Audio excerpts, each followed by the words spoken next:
vamos, neste módulo ou nesta unidade, tratar das citações.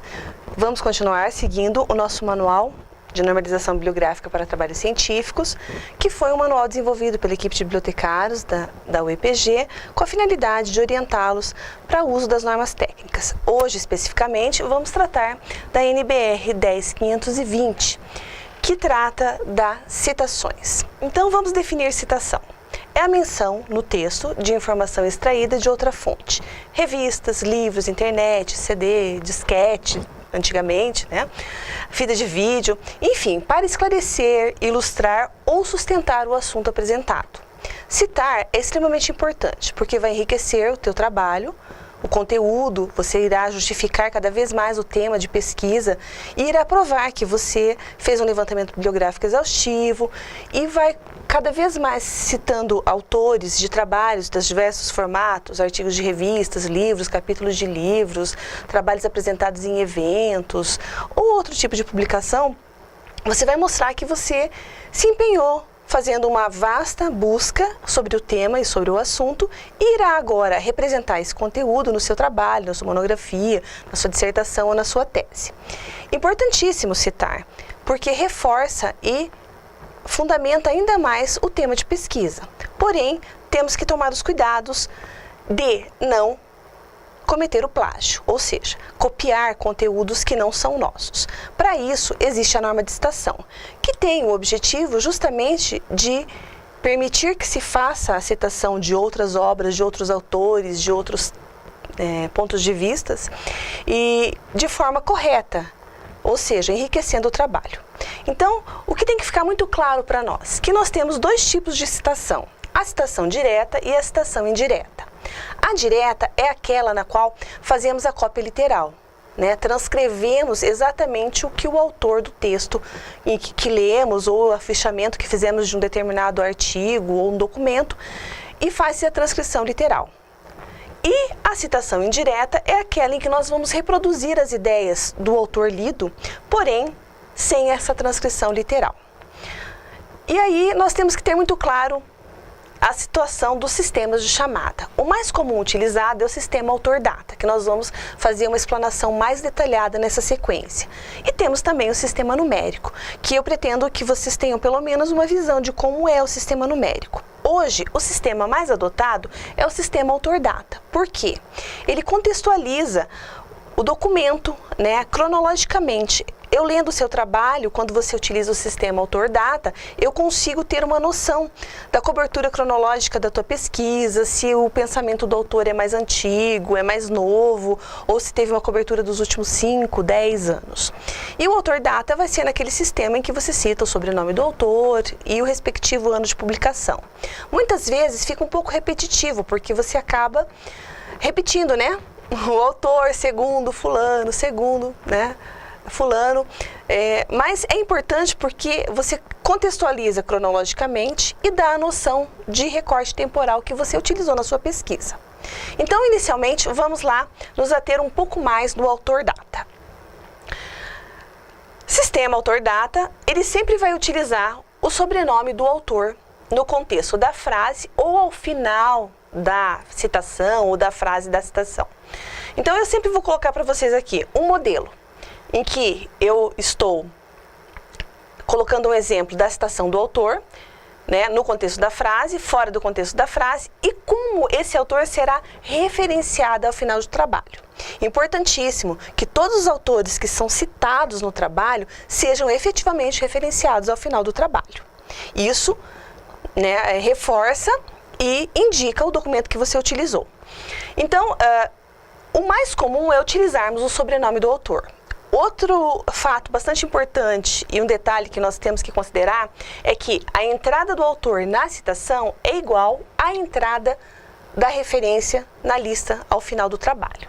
Então, inicialmente, né, para comparato, o ano de publicação, a página que deve configurar obrigatoriamente no caso da citação literal, ou seja, copiei exatamente como o autor escreveu, né, abrindo as aspas e fechando as aspas. Ou se eu fizer somente uma menção, sem o autor estar iniciando a frase ou algum comentário introdutório do autor, eu posso citar e ao final indicar o nome do autor, o ano e a página. Observem que o autor, no contexto da frase, ele fica somente com a primeira letra em caixa alta. E o autor, ao final da frase, deve configurar entre os sinais de parênteses e em caixa alta. E, no final, eu simplesmente vou referenciar o documento daquele autor na lista de referências. E sobre a formatação das referências, a gente vai ver no módulo 3, que é uma outra sequência que trabalharemos exclusivamente com as referências. Então, a regra geral. Se você me perguntar, é errado eu utilizar o nome completo do autor? Não, não é errado. A norma recomenda somente o uso do sobrenome. Porém, se você tiver a opção de escolher, você pode ter essa escolha e determinar que o seu trabalho vai utilizar os prenomes com os sobrenomes dos autores.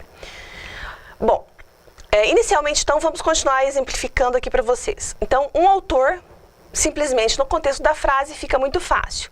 Sobrenome, ano, página, a citação. Aqui nós temos um exemplo de um autor pessoa física, que é simplesmente o sobrenome, e temos também um exemplo de autor pessoa jurídica ou institucional. Então, existe também toda uma regra que é importante a gente verificar. Então, a forma como eu dou a entrada na referência é a forma como eu vou indicar na citação. Se é uma instituição com hierarquia dentro de governo municipal, estadual ou federal, nós devemos seguir essa hierarquia. E em situações que são instituições, mesmo governamentais, mas que sejam únicas, a gente pode entrar diretamente pelo nome da instituição. Mas a questão das entradas a gente discute um pouco mais à frente no módulo de referências. Bom, então, claramente, né, um autor. Vamos, na sequência, tentar identificar outras situações que podem acontecer. Então, quando houver coincidências de sobrenomes de autores que iniciam, a gente vai indicar as iniciais desses prenomes. Então, eu vou exemplificar para ficar mais claro. Nesse primeiro caso, nós temos duas situações de Oliveira, que são pessoas distintas, um é Oliveira A e outro é Oliveira I, porém ambos publicaram no mesmo ano. Então veja, se eu não tiver coincidência de autores semelhantes e anos semelhantes, eu não vou precisar fazer essa diferenciação. Eu simplesmente vou citar Oliveira 2003, Oliveira 2007, Oliveira 2017 e assim por diante. Porém, havendo coincidência, como essa situação em que eu tenho dois trabalhos de autores idênticos e anos idênticos, eu faço a diferenciação podendo indicar a inicial do primeiro autor. Então, para Oliveira, vírgula, I, que é a referência do Oliveira I, Direito Subjetivo e Sociabilidade, e no segundo caso, para Oliveira A, que é o trabalho de Oliveira A linguagem da internet e os diferenciais na transmissão da mensagem publicitária. Então, é uma alternativa quando eu tiver a coincidência dos autores com anos iguais e mesmo sobrenome. Uma outra situação que pode ocorrer é para autores que têm o mesmo sobrenome, porém também têm o mesmo prenome, ou seja, a mesma inicial de prenome, que é o caso aqui. Nós temos Silva Alice e Silva Álvaro. Para eu diferenciar quando é um e quando é outro, não adianta somente, como no exemplo anterior, colocar a primeira letra abreviada. Nesse caso, eu vou ter que então indicar Alice e Álvaro, para eu indicar quando é o Silva Alice e o Silva Álvaro. Lembrando mais uma vez, se não coincidir o ano, eu posso ter tanto Silvas quanto a configurar no meu trabalho. E ele vai seguir uma sequência independente de serem autores diferentes ou não. Essa situação vai ocorrer somente para caso de autores com prenomes e sobrenomes semelhantes e ano semelhante. Uma outra situação que sempre acontece quando a gente trabalha com a citação é a condição de eu ter diversos documentos do mesmo autor e que eu quero citar nessa obra. Então, vamos ao exemplo. Aliás, coincidindo ainda o ano. O exemplo que nós temos aqui, veja lá. Drucker publicou 2 livros, né, no mesmo ano. Então, nós temos Drucker, Administrando o Futuro, de 1998, e temos Drucker, Introdução à Administração, também publicado no ano de 98. Aqui a coincidência de autor, é o mesmo autor, mas coincide o mesmo ano. Lembrando, se não coincidisse o ano, eu teria Drucker 1998, Drucker 2010 e assim por diante. Havendo semelhanças e coincidências de ano, nós diferenciamos pelo Azinho, Bzinho, C ou sucessivamente quantas obras forem citadas. Veja lá, então eu tenho Drucker 1998A, significa que eu estou citando o livro Administrando o Futuro. No caso, a citação em que eu uso Drucker B, eu vou estar citando Introdução à Administração. Então, na referência também, nós fazemos a diferenciação no ano, 1998A, 1998B. Uma outra situação são quando eu tenho dois autores, né? São trabalhos de dois autores, eles devem ser citados pelos dois respectivos sobrenomes. Então, inicialmente, veja que nós vimos só exemplos quando eu tinha um autor e havia coincidências de prenomes e ano. E agora, nós vamos pensar numa situação em que nós temos a citação com dois autores. Da mesma forma que eu faço a entrada na referência, na citação, se os autores estiverem no contexto da frase, eu vou ter Albrecht e Bradford, usando simplesmente a preposição e, sem nenhuma outra diferenciação. Em algumas publicações mais antigas, é comum a gente ver o e comercial. E ainda existe algumas normas, como a norma da APA, que ainda faz a indicação do uso do e comercial. Para a ABNT, que é o qual nós estamos utilizando para esse curso, e o nosso objetivo é que mostremos para vocês o conteúdo dessa norma segundo a ABNT, nós usamos o e no contexto da frase. E se estiver fora do contexto da frase, em que eu vá inseri-los entre parênteses, eu vou separá-los pelo sinal de ponto e vírgula. Da mesma forma na referência. Outra situação, quando eu tenho três autores. Muito bem, trabalho de três autores devem ser citados pelos três respectivos sobrenomes ligados por ponto e vírgula, seguidos do ano, quando estiver dentro dos parênteses. Então, vamos aos exemplos. O primeiro exemplo, os autores estão no contexto da frase. A norma recomenda, de acordo com Fonseca, ponto e vírgula, Martins e Toledo.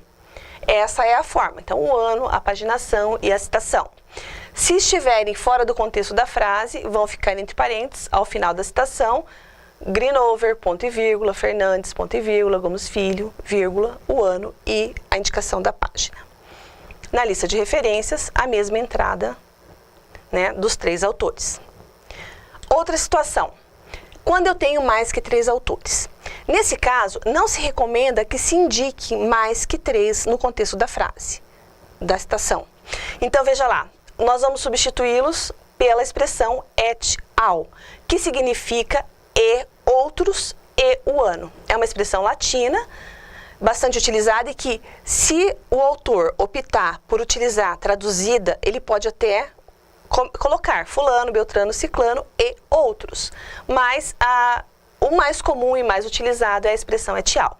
E vejam bem, et, espaço, al, ponto. É uma expressão ainda abreviada e aqui há necessidade de ter essa pontuação. Então, vamos ao exemplo.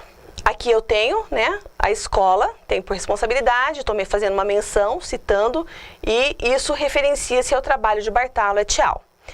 Na lista de referências, a própria norma de referência também recomenda o primeiro autor e et al. Então, na citação de Chiara et al. 1998, e da mesma forma que irá configurar na referência. E ainda outra situação, quando eu tiver diversos documentos do mesmo autor com datas diferentes. Então, eu posso ter lido, né, diversos documentos desse autor e eu quero mencioná-los na minha citação. Exemplo, Oliveira, na publicação de 85, 94 e 97, afirma que um dos propósitos do marketing é alcançar os objetivos organizacionais. Faço a menção das obras que tratam desse tema, é uma citação indireta, e aí na lista de referências eu vou indicar os três documentos desse autor nessas respectivas datas. Porém, se eu ainda quiser citar vários autores que tiveram a mesma ideia ou mencioná-los simultaneamente numa mesma, né, sequência da citação que eu fiz. Então, vamos lá ver o exemplo. Então, Essa revolução é comentada por Oash, 92, Paula, 91 e Pontes, 1990, os quais apresentam argumentações. Segundo a recomendação da norma, deve-se indicar em ordem alfabética os autores. Porém, aqui a gente discorda, né, particularmente discordo, e alguns orientadores acabam indicando que você faça na ordem cronológica. Uma vez que você usa o sistema autor-data e o sistema autor-data vai fazendo um desenvolvimento cronológico do teu trabalho, ficaria um pouco mais correto, né, vamos dizer assim, eu mencioná-los na ordem cronológica. Então, citando quem publicou em 90, depois 91, depois 92. Porém, a gente segue aqui o padrão que a norma nos recomenda. É importante que, se você optar por utilizar na ordem cronológica, você tenha conhecimento de que você está optando por utilizar essa forma e que, se numa banca alguém te questionar por que você colocou na ordem cronológica, quando a norma recomenda que seja na ordem alfabética de autores, você argumente e defenda a tua posição, ou defenda, né, por que a escolha desta forma. A gente até tem participado de algumas discussões quando é colocado a norma em consulta pública, e a gente já fez algumas orientações, algumas recomendações para eles também que se mudasse, mas por enquanto ainda o que está em vigor é esse padrão, então a gente recomenda esse padrão. Então, da mesma forma, se estiver no final da frase, a gente vai colocar os autores em ordem alfabética e os respectivos anos das suas publicações separadas pelo sinal de ponto e vírgula. Relembro vocês que todos esses exemplos que eu estou aqui apresentando para vocês, a gente tem no nosso manual de normalização, que também fica disponível, né, na biblioteca do curso e na nossa biblioteca. É possível fazer download pelo RI da nossa instituição, né, da UEPG, e vocês terão todos esses exemplos, e eu também deixarei disponível para vocês as apresentações para que vocês venham a consultar. E lembro sempre que esse tipo de conteúdo e esse tipo de orientação para as normas e padrões, ela não é decorativa, ela deve ser consultada no manual sempre que houver dúvida, ok? Então vamos lá. Aqui, só para exemplificar para vocês, como eu citei na anterior aqui, ó, diversos autores, Oash, Paula, Pontes, Amaral, Batista, então na minha lista de referência eu simplesmente colocarei todos eles em ordem alfabética, com as respectivas referências dos documentos que eles escreveram e que eu consultei, ok? Bom, aí nós temos outra situação, o autor-entidade, que é importantíssimo a gente também ter noção de como é a entrada. Então eu vou ter que mencionar a menção do órgão a que pertence, e havendo coincidência, eu posso seguir a pontuação. Aqui, eu vou colocar o exemplo para esclarecer um pouco mais. Veja só, eu tenho aqui uma citação que está Brasil, 1976. Então, quando a gente faz a distinção do nível estatal do documento, ou seja, se é municipal, estadual ou federal, a gente entra por essa designação, Brasil, Ministério, Departamento e o ano.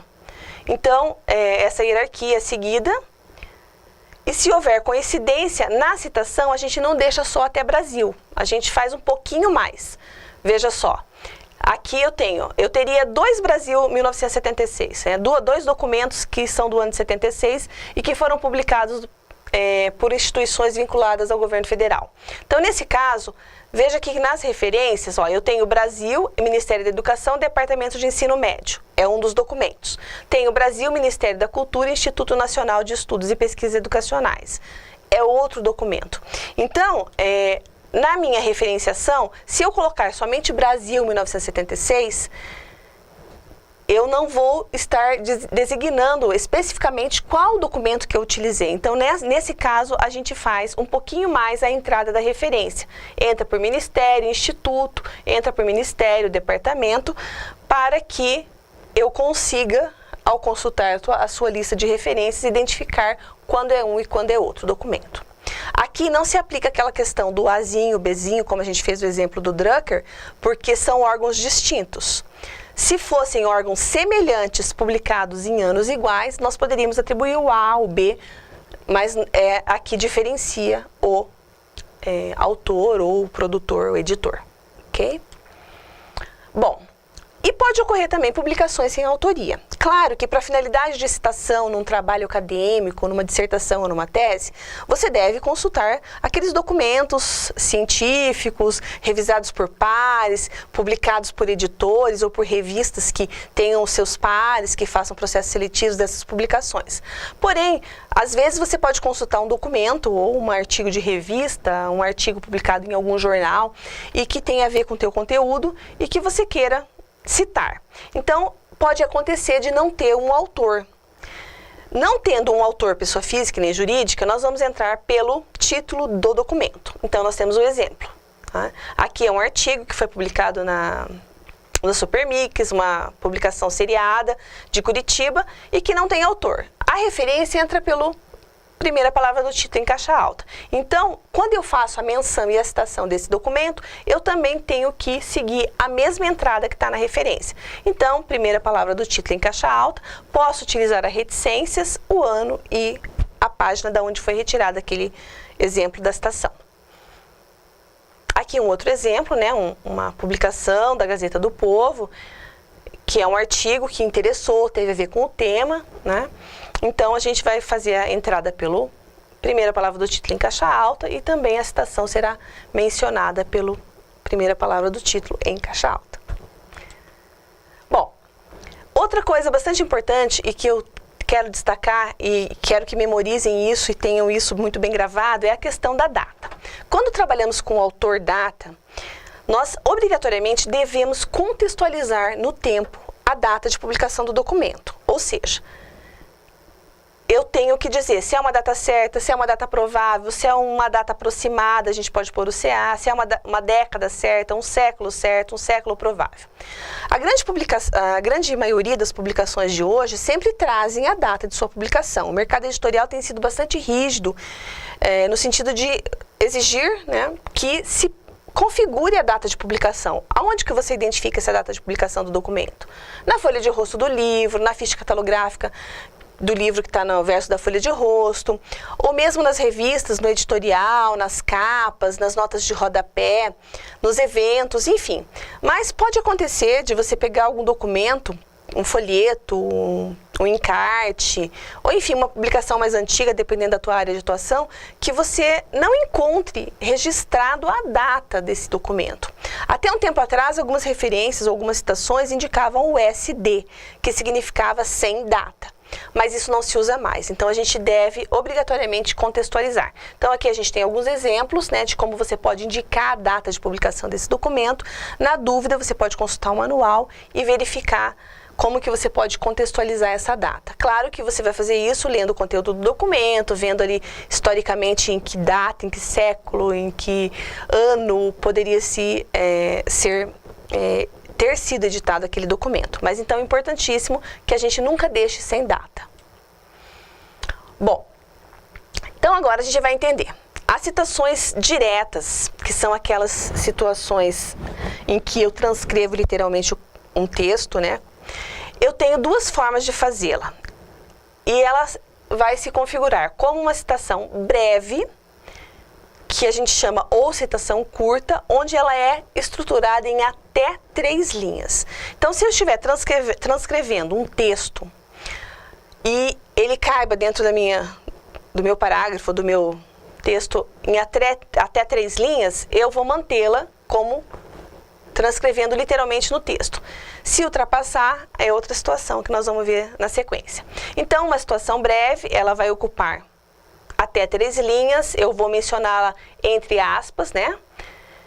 E vou mencionar os autores, independente de estar no contexto da frase ou fora do contexto da frase. Se ela ultrapassar 3 linhas, ela vai ser considerada uma citação direta longa, ou seja, vai ter que ser em recuo, espaçamento simples, fonte menor, tamanho 10, recuo a 4 centímetros do parágrafo da margem esquerda e ela não vem entre aspas. Por quê? Essa própria separação com recuo, fonte diferenciada e espaçamento simples já vai caracterizar ela de uma forma diferenciada.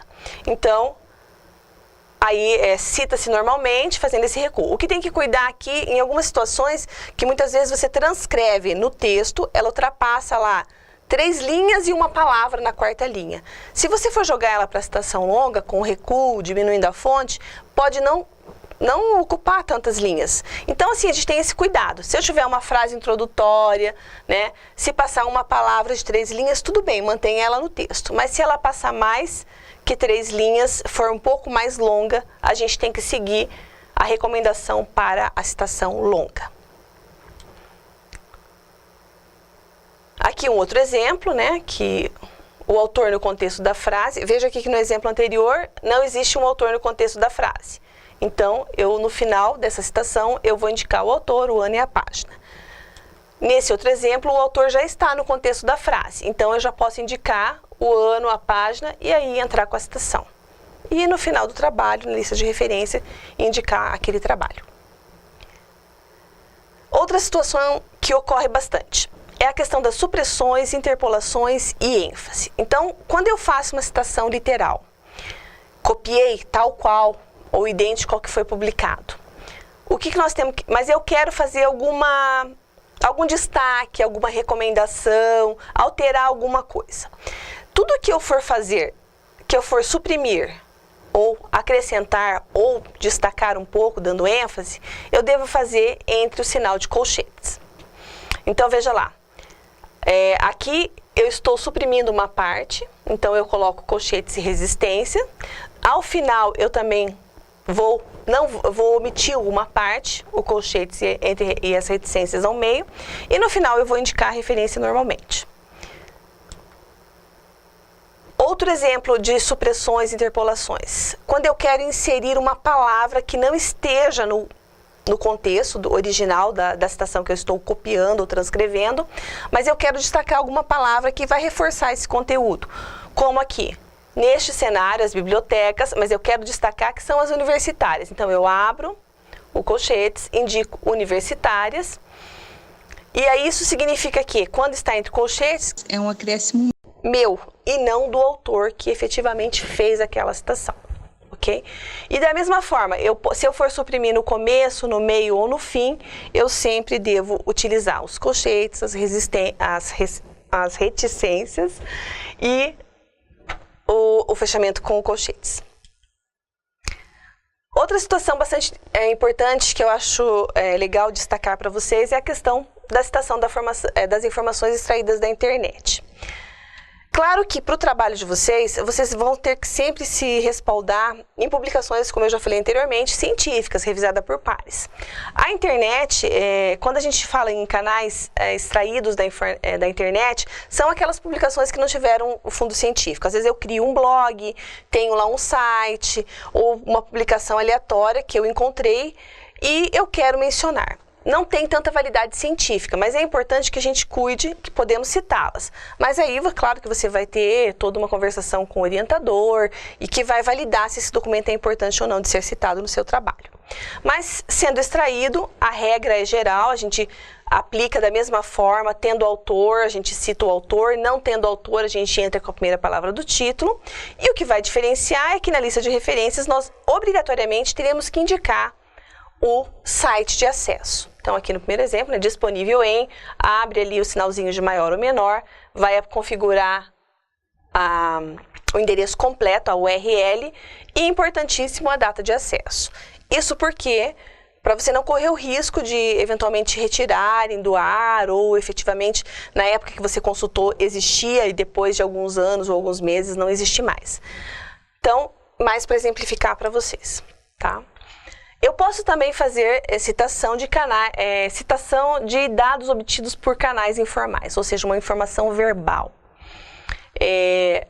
Nesse caso, um exemplo, né? Uma informação que você obteve quando você foi numa abertura de um congresso, de um evento, e alguém passou alguma informação que para você é importante. Você pode até mencionar no seu texto, mas é importante aí colocar em nota de rodapé da onde você tirou, né? Aqui no caso, uma informação fornecida por Eunice Novaes, que foi a pessoa que falou no Congresso Brasileiro de Marketing e Turismo, e a data que você extraiu.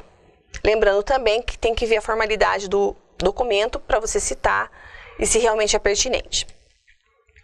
Outra situação bastante interessante na questão das citações. Tradução em citação. A grande dúvida é, traduzo coloco a citação na língua original ou eu traduzo e coloco em nota de rodapé, enfim, a grande dúvida é. Então, a norma, ela diz assim, que os textos em língua estrangeira, eles podem ser citados no original ou traduzidos. Eu sempre digo que, se eu estou escrevendo na língua portuguesa, obrigatoriamente, eu não posso exigir que o meu leitor leia outro idioma que eu queira inserir. Então, o mais comum é que a gente faça essa tradução, coloque ao final que a tradução é nossa e que ainda você possa, se você quiser complementar, colocar em nota de rodapé a citação original, que se a pessoa quiser verificar ou se tiver domínio do idioma, ela possa até verificar se você fez uma tradução correta, né? Então, aqui os exemplos que a gente tem. Então, veja, eu posso ter uma citação traduzida, né? Então, nesse caso, eu traduzi, ao final eu vou mencionar que a tradução é nossa. Na nota de rodapé, eu vou colocar a citação no idioma original, né? E na lista de referências eu vou fazer normalmente a citação, aliás, a referenciação do documento ao qual eu utilizei. Então, se acontecer alguma situação de vocês utilizarem traduções, vamos consultar o manual para identificar como fazer isso corretamente. E aí, outra situação também muito recorrente e que a gente sempre diz que é muito séria. A citação da citação. Ela é possível que se faça, mas o que deve se preocupar? Quando eu faço citação de citação, significa que eu não fui à fonte original do documento. Então, eu estou utilizando o documento que eu escrevi, mas que foi feita e eu citei um outro autor e você quer citar esse outro autor, mas que está no documento que eu escrevi. Então, eu posso fazer essa menção, mas de preferência quando eu tiver total impossibilidade de acesso ao documento original. Nesse caso, muitas vezes pode acontecer de você não ter realmente como localizar aquela fonte original. Pode ser um clássico que já tem edição esgotada, que não tenha na biblioteca, que você não consegue chegar à fonte original. Então, tudo bem. Se pode usar a citação de citação, que são as velhas expressões citado por ou apud na expressão latina, ou apud também, que alguns pronunciam dessa forma. Então, vamos ver um exemplo. Então, veja lá, nesse caso, eu estou citando Cagliari, mas que está mencionado na obra de Suassuna. Eu tenho a publicação do Suassuna, que é o que vai configurar na minha lista de referências. Porém, eu estou mencionando uma citação de Cagliari. Dessa forma, a gente usa a expressão apud, ou ela traduzida, citado por, e faço a menção dos autores. Certo? Então, se optar pela utilização da expressão apud traduzida, você pode, vai inseri-la no contexto da frase. Só que, só lembrando vocês que, assim, muitas citado por no trabalho, ele descredencia um pouco o seu trabalho. Significa que você ficou se pautando na opinião, né, de autores numa única publicação. Então, muito importante que você vá realmente à fonte original. E cuidar também que a gente sempre observa que às vezes você vai, por exemplo, aqui no livro do Suassuna, pega a referência do Cagliari e cita no teu trabalho como se você tivesse tido acesso àquele documento originalmente. Mas a gente não deve fazer isso justamente por não ter tido acesso, certo? Se pegou realmente de outro documento, utilize a expressão latina citado por, ou apud, né? Aqui um outro exemplo, né? Quando o autor está no contexto da frase, né? Para Beluso, citado por Ferreira e com a tradução, o ano, né? Então, eu tenho aqui o livro do Ferreira, que é o que vai na minha lista de referências, mas eu utilizei a menção de Beluso. Né? Aqui, tem que tomar cuidado com o seguinte, gente, se eu optar pelo uso da expressão em latim, sempre apud ou apud. Se eu optar pela expressão traduzida, sempre citado por. Porque a gente acaba sempre identificando alguns trabalhos que hora está de um jeito, hora de outro, e daí não fica padronizado. Bom, até esse slide anterior, que eu coloco para vocês alguns exemplos de situações de como citar os autores, a gente trabalhou com o sistema de autor-data, que, como eu disse, é o mais utilizado na atualidade, em virtude de ser é o mais praticado, o que visualiza mais as ideias e vê a cobertura cronológica, ou seja, o recorte temporal da sua pesquisa. Mas a gente também tem o sistema numérico, que ele não tem sido tão utilizado agora, mas já foi muito utilizado. E que você deve ter pelo menos alguma noção a respeito dele, porque se você pegar uma publicação que utiliza o sistema numérico, você deve entender como é que ele funciona para que na leitura desse documento, utilizando o sistema numérico, você possa interpretar e utilizar. Bem como você pode, muitas vezes, submeter algum trabalho, algum artigo, um capítulo de livro, alguma coisa em alguma publicação e que adote o sistema numérico. Então, você deve, pelo menos, ter noção de aplicá-lo. Eu não vou me ater profundamente sobre o sistema numérico, mas eu vou fazer alguns comentários e, havendo uma necessidade de aplicação desse tipo de sistema, você pode consultar o nosso manual, que lá está mais detalhado, com alguns exemplos de textos com a aplicação desses números, né? Mas o que é importante você saber? Que o sistema numérico, as citações, elas devem ter uma numeração única e consecutiva. Ela utiliza os algarismos arábicos, remetendo para a lista de referência, de acordo com essa sequência numérica também. Nós nunca iniciamos a numeração das citações a cada página, então ela é uma sequência. Se meu autor Silva é 1, ele sempre vai ser o 1, né? E assim vai seguindo de acordo tantos quantos autores eu for inserindo. Aqui tem que se tomar cuidado, porque ao final, quando você redigiu já, o teu trabalho está quase pronto e se você quiser inserir algum autor no meio desse contexto, né, do conteúdo propriamente dito do trabalho, vai mudar essa alteração. Então, você tem que fazer novamente toda uma renumeração. Você pode deixar indicada a numeração entre parênteses, alinhada ao texto ou situada um pouco mais acima ou um pouco mais abaixo. E quando adotado esses sistemas, né, as referências elas são ordenadas numericamente, diferente do sistema autor-data, que simplesmente ele faz uma lista ordenando alfabeticamente. Então aqui, e aí o sistema numérico, ele pode ser estruturado com o uso de notas de referência e expressões latinas. Algumas áreas do conhecimento gostam bastante da aplicação das expressões latinas, que a gente vai ver depois, um pouco mais para frente, no módulo distinto. Então, as expressões latinas, elas são indicações que indicam a hierarquia, se você citou antes, citou depois, né? Ou se é referente ao mesmo documento citado anteriormente. A gente vai ver um pouquinho mais detalhadamente, mas ela é bem minuciosa e específica. E aplicar as expressões latinas não é tão simples. Mas, se você atua em alguma área que é praxe, tem o hábito de usar as expressões latinas, tem que aprender como aplicá-las, tá? Então, vamos tentar ver aqui alguns exemplos.